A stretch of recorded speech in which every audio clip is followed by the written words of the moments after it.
I'm reading today from Jung's Red Book for Our Time, Searching for Soul Under Postmodern Conditions, Volume 2, edited by Murray Stein and Thomas Arst. This is published by Chiron Publications. Dr. Jung's Red Book is a diamond in the rough. He kept it for 16 years, from 1912 until 1928. And it was basically a scrapbook in which he put his findings about his own studies, about himself. But it was a diamond in the rough, and he knew that. He called it his prima materia, his primary material.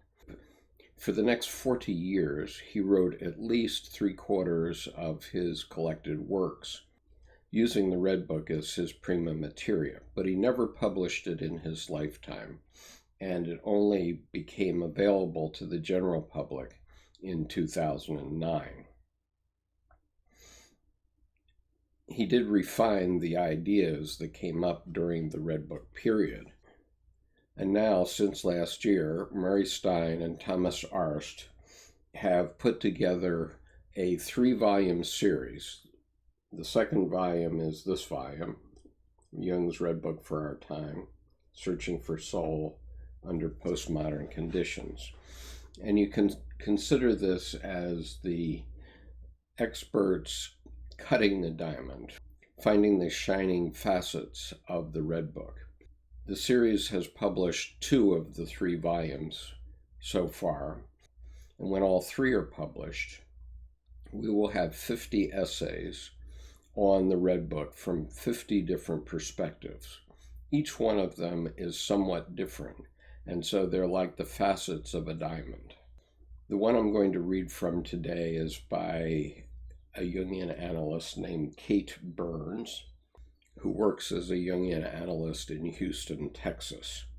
The reason I'm reading from Dr. Burns's essay is that recently in our reading group, many men have talked about the absence of initiation within our society. Dr. Burns in this essay has given us a handle so that we can see what is missing in our society from an initiation point of view. The name of her essay is Soul's Desire to Become New, Jung's Journey, Our Initiation. She prefaces the essay with a quote from Dr. Jung. "Believe me, it is no teaching and no instruction that I give you. On what basis should I presume to teach you? I give you news of the way of this man, but not of your own way. My path is not your path. Therefore, I cannot teach you. The way is within us, but not in God's, nor in teachings, nor in laws. Within us is the way, the truth, and the life." I'm starting on page 218, which is near the middle of Dr. Burns's beautiful essay. Apprehended by a stark realization, I had become aware that I had lost my soul. Jung turned to an inner journey, one that articulates a calling, a struggle, and a resolution, all converging into triumphant liberation. Jung returned to his soul, and after an extended journey of inner discovery and outer research, reconvened with himself, now strengthened with broadened perspective and revitalized strength. He received in symbolic language the essence of ideas that subsequently manifested in a lifetime of teaching, writing, and clinical work. He achieved a renewal of consciousness, a restoration of purpose, and a vision of his continuing quest. During initiatory experience, anticipation of renewal appears alongside initial images of destruction. At the end of the 3rd of a series of cataclysmic dreams appearing in the summer of 1914, Jung had the following vision, quote, There stood a leaf-bearing but fruitless tree, whose leaves had turned into sweet grapes full of healing juice through the working of the frost. I picked some grapes and gave them to a great waiting throng." Unquote. Additionally, in a vision after the murder of Siegfried, quote, "I saw a merry garden in which forms walked clad in white silk, all covered in colored light, some reddish, the others bluish and greenish. I know I had stridden across the depths. Through guilt I have become a newborn." The waiting throng in Jung's vision clearly anticipates the enormous impact his work was to have for future generations. His inner experiences, elucidated in the Red Book, informed research and theoretical assertions expounded over a lifetime, an opus of theory and scholarship that continues to provide healing wisdom to those with the courage to examine their souls. Jung's retreat into himself engendered an initiatory crisis that revealed the wisdom waiting to birth the word and image of inner experience, and to uncloak an attendant meaning that brings relief to suffering. Conscientious investigation into the irrational psyche, i.e., a return to soul, together with artistic and literary expression of his observations, informed by exceptional intelligence and a strong mind, allowed Jung to escape psychosis, inundation by the unconscious, as well as what many people experience as a threat of debilitating depression stemming from the backward flow of psychic energy. Jung answered the call of his soul, a call that hurled him into an inner other world, a world orchestrated by mystery containing interactions and motifs particular to his unique life. His adventure closely follows patterns of traditional initiation rituals, as reported by certain individuals who, since the very beginning of human history all the way to this current time, have served as mediators between people and their gods. We typically refer to these particular members of a traditional community as shamans.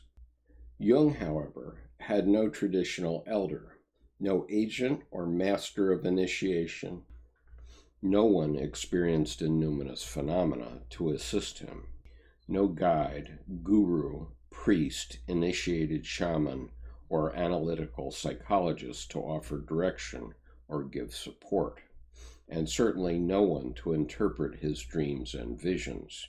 He devoted himself to the task.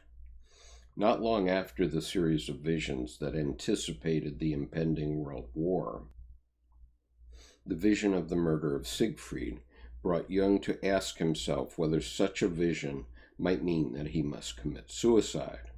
In the dream, Jung murders Siegfried, an act that greatly disturbed his sense of value for the heroic endeavor that had characterized his own life up to that point. A redeeming insight finally presented itself. He realized that the dream suggested that he was called to dispense with his self-satisfied and highly adept professional persona that expressed the heroic, inquisitive, and ambitious youth who had encountered many challenges and accomplished a venerated expertise. He felt compelled to submit himself humbly to the inner imperative that was making itself known within him through a perpetual enactment of dreams and visions. The wisdom of his soul obliging him to listen and to learn its laws and to expose himself to its judgment, ripe for discovery and integration into consciousness, beckoned him. Just such a process describes the task of initiation. Language pertinent to experiences of initiation permeates the many dreams and visions disclosed and elaborated in the Red Book. A successful initiation embodies 3 essential phases: the call to attend, a struggle culminating in crisis, and a curing renewal. Jung's poetic yet intellectual discourse boldly reveals his awareness of a call, an invitation, an imperative to return to soul, to his inner life and its vital striving to develop a transcendent function of consciousness, an expanded attitude toward life. Quote, "As soon as the main function is deposed, there is a chance for other sides of the personality to be born into life." Unquote. What happens when the main function, one's typical and conditioned attitude toward life, i.e., everything a person means when enlisting the pronoun I, is submitted to scrutiny, along with the terrifying yet ineffable beauty of the numinous? When an individual encounters such a summons, the ego consciousness, whose main interest resides in maintaining its own power in the status quo, will resist, dig in its heel, refuse to move, and finally hold on for dear life. Psychic energy previously available for outer life flows inward, and one feels lack of enthusiasm, vigor, volition, i.e., libido or life energy. Thoughts of suicide may break into consciousness and lurk amid the fear, even though such thoughts intrude uninvited. This is a destroyer, the outer life circumstance that necessitates some kind of intimidating change brings a person against an obstacle, a seemingly impenetrable wall of indecision that always arrives through an act of fate. Such a challenge, which is often disguised as catastrophe, includes any situation that drastically changes the current state of things, a loss of love, profession, health, or a combination of these. One first responds with resistance. The prospective initiate, feeling frightened and alone, will very often seek refuge in familiar habits. A variety of addictions, many of which provide the additional security of appearing healthy and even beneficial to self and world, provide the most readily available cover for the ego clinging to status quo. However, in any case, the familiar self will experience a fall, and feelings best described as some aspect of profound grief, complicated by guilt, will ensue. Jung's predisposition toward curiosity led him to, quote, "take on the poverty of spirit in order to partake of the soul," unquote. Such a decision may sound perplexing, but anyone who crosses the threshold of addiction and or grief has already entered into spiritual poverty. However, if one does take on poverty, i.e., embrace humility and submit to the fear and grief inherent in intense inner conflict, a way opens through which suffering may transform into meaning through exploration. Through answering the call of the soul, the initiate becomes chosen rather than victimized, purposeful rather than a prisoner of fate, a searcher for meaning rather than a follower of creeds or any other preconceptions. Members of traditional cultures who enter into the ritual of a shamanic initiation have already suffered the throes of confrontation by unseen forces, often since childhood. Rites include the task of traversing a tortuous underground passage that leads to a larger chamber where isolation creates conditions that almost certainly foster spiritual torture, i.e., torture experienced as a scourge by destructive spirits. Jung, explaining his trial, uses a tone of warning juxtaposed with challenge and hope.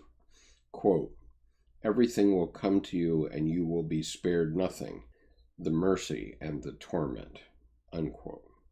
Through courageously withstanding the burden of some version of dismemberment, traditional initiates report experiences of a mysterious enantiodromia, a process by which an extremely polarized situation or attitude becomes its own opposite. Torture by complete skinning and scattering of bones, disembowelment, or dissolution carried out by destructive spirits becomes rememberment, replacement of bowels by adamantine stones, or molding of a purified body by constructive spirits. Subsequently, the initiate experiences a changed attitude towards self, other, and life. Rebirth is achieved. Without the benefit of time-honored ritual, persons in our time most often experience the soul's periodic attempt at renewal as an acute ebbing of life energy, energy that has been reaching outward into a myriad of projects and interests, flows back into the unconscious, a backward movement that results in confusion, lack of interest in typical ventures, and general malaise. The medical community will often gather such symptoms into a diagnosis of depression. Medications prescribed may bring a feeling of relief for a time. The individual may explore alternative courses of action and will sink down into the wisdom within, or alternatively continue through life without confidence, without clear intention, and without broad perspective, not to mention developing a dependence on pharmaceuticals. A deafening call of the soul for expanded experience, expression, and attitude toward life has sounded, but without words. If the individual resists overwhelming temptation to chase after the empty promises of quick relief and turns attention to the place where energy now resides, to the inner self, a wealth of images will coalesce to form a symbolic passage out of the initiatory chamber, the unconscious. No matter how much time one routinely spends in meditation, prayer, yoga, or religious commitments, time in the initiatory chamber exacts a release of preconceptions and a relinquishing of habits. One must devote time and attention to the images and messages, no matter how frightening or immoral or heretical, and follow their lead through the assorted solitary activities that amplify the particular dilemma at hand. It all starts with turning one's curiosity to the calling, which typically makes itself known through complicated life situations that seem to have no solution, very often accompanied by unexpected inner experiences such as dreams or visions. Loss of appetite or other responses of the body may ensue. Limited attention to detail, difficulty focusing, and unusual struggle with organizational skills may trouble cognitive functioning. Abbreviated enthusiasm of previously enjoyable activities may torment one's emotional state. A person who experiences loss also experiences the challenge of confronting a trial that will move according to an ancient initiatory pattern. Life-altering confrontations with every conviction, presupposition, and indisputable law that one holds unassailable will come into play. Again, the question arises, how is it that a 21st century individual may hope to weather such a call? The answer: one faces up to the imperative to sacrifice precious time, which most often also means financial resources, in order to contain the enormous tension of an inner war between preconceived positions and the knowledge of oneself, which promises to defy many collectively held notions, all the while suspending a fierce desire to discover a solution. Nietzsche's maxim, quote, "Idleness is the beginning of all psychology," unquote, gains clarity during the challenge of a call. In order to commune with one's own soul, a person needs time and solitude during which to explore the inner cosmos. Furthermore, an individual in the world of today greatly improves chances of success of an initiatory cycle by employing a credentialed analytical psychologist. The Red Book offers one man's experience, and it offers inspiration, wisdom, and hope. Jung's tireless search into the messages contained in a wealth of images, as well as his meticulous research and recording of the messages revealed to him, offers witness to the courageous sacrifice, together with the abundance of reward inherent in devotion.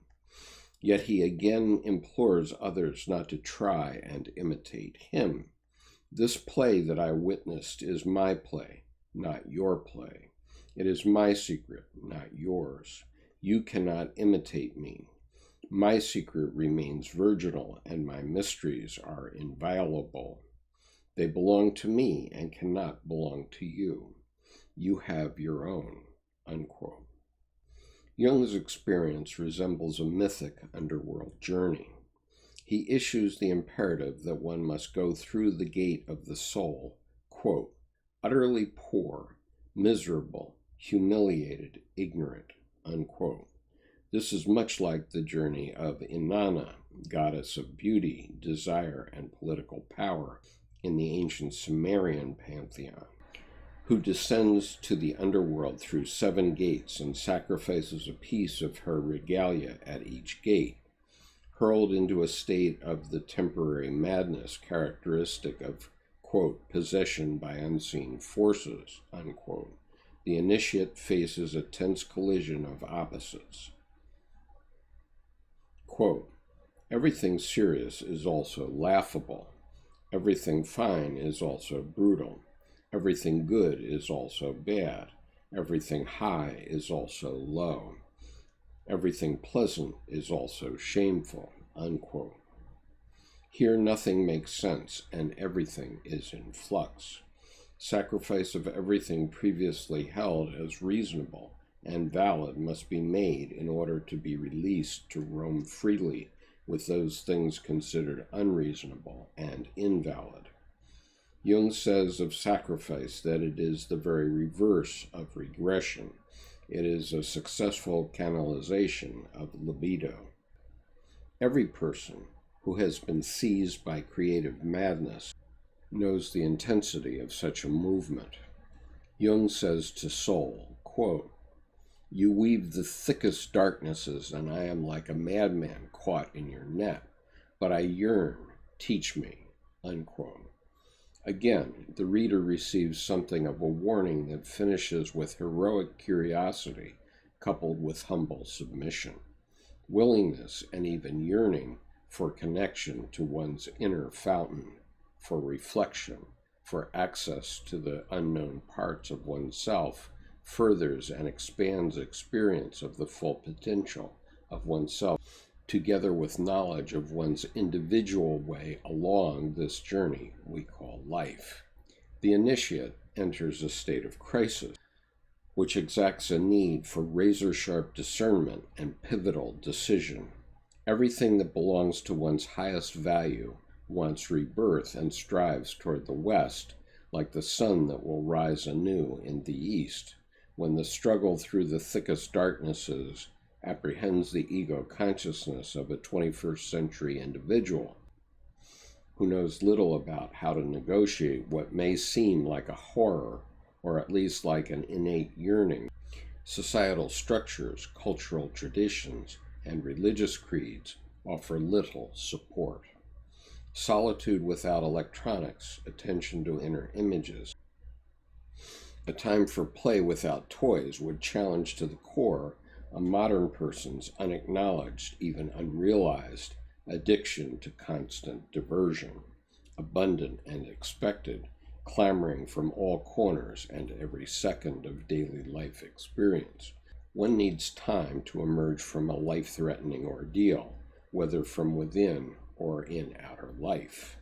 Escape from constant commotion may prove impossible, but to turn one's attention inward requires a simple about-face, a revolution, a turning around. If an ominous and frightening creature chases one through the night, the one chased and running for dear life may merely turn around, whereupon the creature transfigures into a more amenable, even helpful image. Similarly, if noise pollution, air pollution, and the disturbing eyesores of advertisement and industry chase one through the day, mindful inner awareness renders the intruders powerless. Jung realized that he, quote, must grope through what lies at hand, embrace the worthless and the worthy with the same love, unquote. Without the inward gaze, the devotional attention to the images of one's soul, in addition to having a dialogue with one other person who has experience and expertise to foster interpretation of such images, no amount or cocktail of psychopharmaceuticals will ultimately change the situation that leads to a diagnosis of depression and/or anxiety disorder. The medical community debates endlessly the question of whether the medication even alleviates the symptoms of depression and anxiety after allowing for an initial honeymoon period of relief that can be attributed to a placebo effect. What one has cultivated in outer life in the most successful of circumstances eventually culminates in strivings achieved, goals attained, and recognitions collected on an undusted shelf. Ego consciousness attaches to its memories when the current environment starts to erode the image of oneself so tirelessly achieved. It cannot see the future, and the present stands permeated with an outworn identity longing to renew itself. Consider the professor who longs to write poetry, the doctor who longs to play music, the lawyer who longs to write a novel, the laborer who longs to carve flutes, the man who longs to become a woman, or the woman who longs to become a man. Little does one know that beyond the ongoing war between opposing forces from within, a garden awaits. An inner landscape beckons the one reduced by agonizing loss of everything once identified as myself to a mystery as vast and as fascinating as the limitless cosmos. The soul invites inquisitive and thirsty wanderers to drink from the inner spring of renewal. Observe Louis Dinardo's work as he enlists Meister Eckhart in the film Jacob's Ladder. In this scene, he tries to soothe the main character whose post-traumatic stress from wartime experience has landed him in a state of confusion between outer experience and his dreams. Quote, "The only thing that burns in hell is the part of you that won't let go of your life, your memories, your attachments. They burn them all away, but they're not punishing you. They're freeing your soul. If you're frightened of dying and you're holding on, you'll see devils tearing your life away. If you've made your peace, then the devils are really angels freeing you from the earth." Unquote. In the cave of initiation, the devils that tear apart the old body of everything one has become, but is no longer, those devils of destruction become angels of construction, forming a new body. Through enduring the greatest torture to become smelted anew in the connection with the primordial beginning, which at the same time is what has been and what is becoming, one emerges from adamantine strength to serve both soul and world. Nothing less and nothing more commanding than renewal conveys the cure. Rebirth brings a restoration of energy, but also necessitates tending, cultivation, devotion, mindfulness, and love. A curing rebirth brings one into a state of infant perspective, every bit as determined to proclaim itself, and every bit as fragile as a baby emerging from its mother's womb. However, in a world that denies and even denounces, and at best ignores, the evolving of an individual soul, Renewed consciousness brings predictably an encounter with resistance. The ones who have accompanied the initiate thus far, companions, friends, family, or colleagues, now feel the presence of a stranger. In fact, the initiate who recently emerged from a time of struggle feels like a stranger to that person previously known as self. The rite of tonsure, shaving of the head among assorted religious orders, offers an apt depiction of the nascent identity emerging to fill a life of devotion. Jung realized that to become and to continue becoming an authentic individual, only devotion to his own soul could free him. Transformation required Jung to lock the past with one key, with the other open the future. Then he reflects on what this process means for his life. Quote, "The miracle of transformation commands," unquote. What does this miracle command? It commands living a symbolic life, a life of integrity in which decisions emerge from careful consideration of polarizing influences, and where a spirit of faith in life and love prevails. Living one's cure impels embracing, in all humility, the way forward through darkness, because the future is always dark. If you look for a light, you fall first into an even deeper darkness. Current society offers little support for discerning one's own way. Western culture, which has gripped the world, provides much that may interrupt rather than further one's progress, much that needlessly limits the development of ideas rather than supporting their journey through formulation and maturation and leading finally to manifestation. Jung advises, quote, "Well-being is a better judge," unquote. Continuing in a state of cure means intrepid self-care.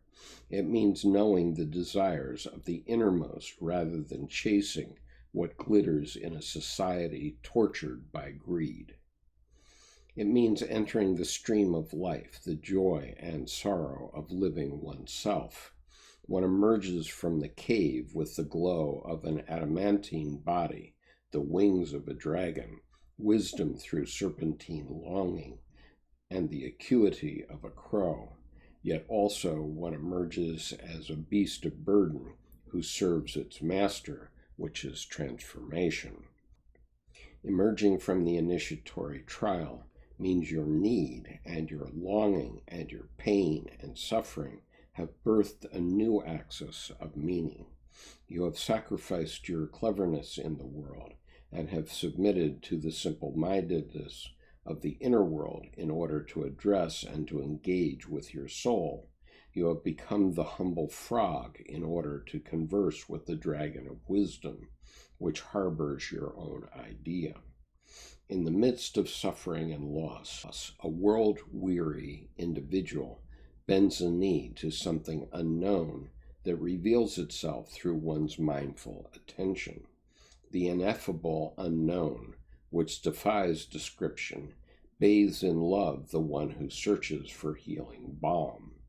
Life continues with renewed energy, purpose, resolve, perspective. The world again becomes a place that piques curiosity, stages the imagination, and fuels inspiration.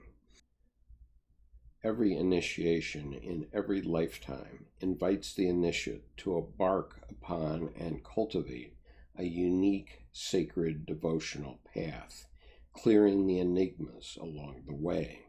The entire person, both conscious and unconscious components, faces an inner command to explore new avenues, to birth the self anew continually, so as to explore and develop a potential but unlived part of life. If one depotentiates the horror of thickest darknesses by apprehending them and traversing their tortuous trails, the courageous initiate may discover a placid pond of enrichment, a new day of broader perspective. At the end of the Red Book, in a section called Scrutinies, Jung asked the question whether the work of redemption is imperative. Certainly not, he answers, if one can endure a certain condition and does not feel in need of redemption. However, it seems that those who find themselves incarnated as human beings harbor a longing for meaning and purpose in life. One who cultivates an ability to endure a given condition sacrifices all hope of discovering meaning and purpose in life, a situation that leads to despair and even murder and/or suicide, the farthest extreme of untreated depression. Not through medications or herbs or specially formulated supplements, and not through the latest miracle diet, and not through the latest formulated workshop, and not through devoting oneself to any religious order anywhere, does one find a cure for life's intrinsic suffering that has landed one in the throes of a severe depressive episode. There is no panacea outside oneself for curing a sick soul. Only through entering the chamber of loneliness and defeat and accompanying one's longing does a person emerge from depths of fear and loathing and despair, carrying renewed enthusiasm like a talisman to continue the great foraging of life. Consider Jung's words cited above. Quote, "My secret belongs to me and cannot." Obviously, this touches some of my complexes. Consider Jung's words cited above. My secret belongs to me and cannot belong to you. You have your own. These words both challenge us to the inner duel and encourage us with the hope of victory, of receiving the prize, of emerging with a renewed raison d'etre, a reason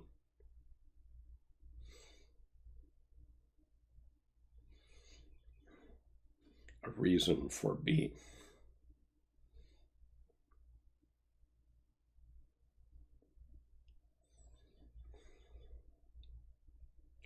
Of emerging with a renewed raison d'etre, a reason for being.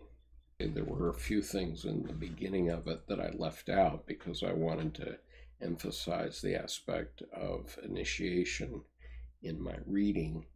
I think it's quite a beautiful essay, and